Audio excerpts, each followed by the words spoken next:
Welcome to Wally Spark Reviews. That's Wally with an E!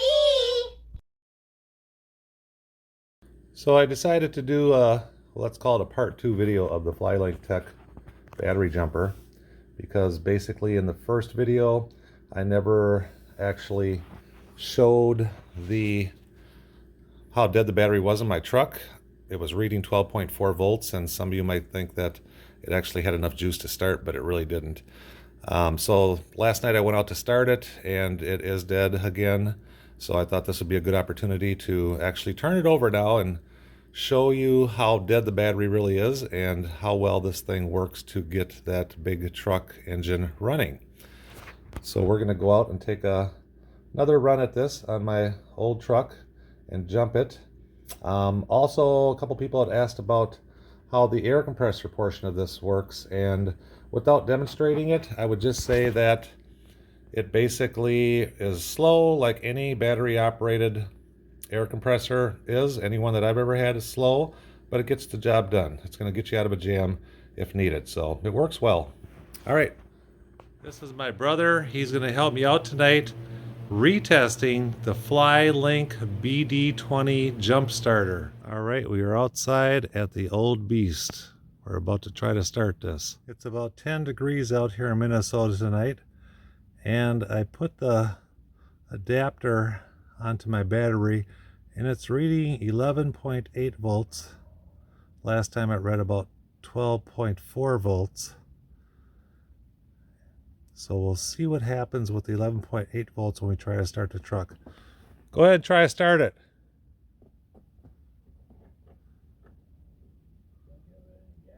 No, no gas.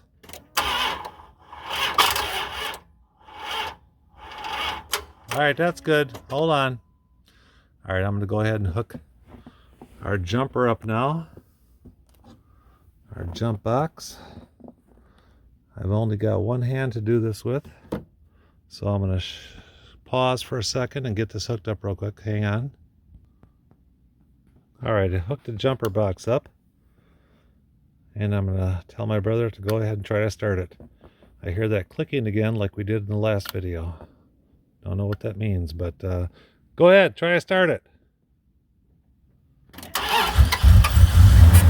Boom, right on the money.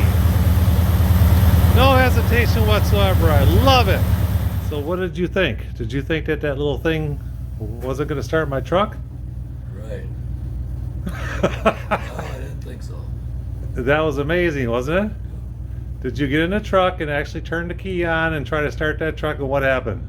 It didn't start the first time, it started the second time. The second time was when I put the jump box on it. Oh, okay. It started right up, huh? Right. Didn't it? Yeah. That's crazy, isn't it? Can you imagine that little thing right there starting my big truck? You know for a fact that that sucker was dead, that battery. Right.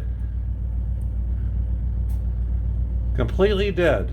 You turn that, you turn that key and it did what? Rrr, rrr, and then didn't even have any more rrr in it. It just started clicking, huh? That was it.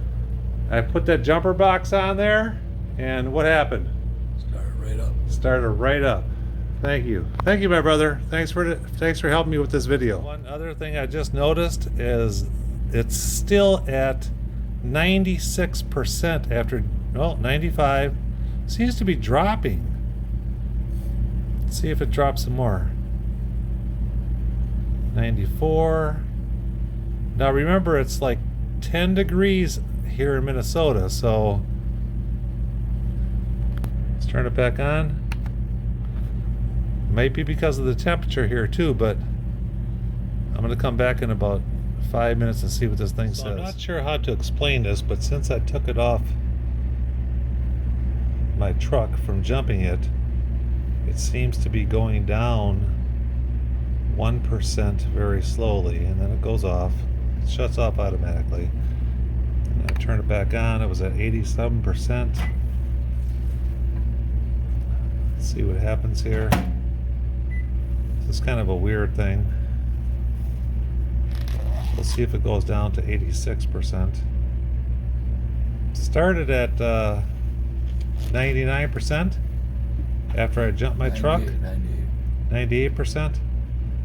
And then each time I turned it on, it went down another percent, which was kind of strange. I'll turn it on one more time. 87. If it doesn't go down another percent this time, then my only conclusion is that it took about 13% of the battery life off of this to jump my truck, which you seen firsthand was pretty much completely dead. And it looks like it's going to hold there, 87%. So 13% discharge to start my big beast truck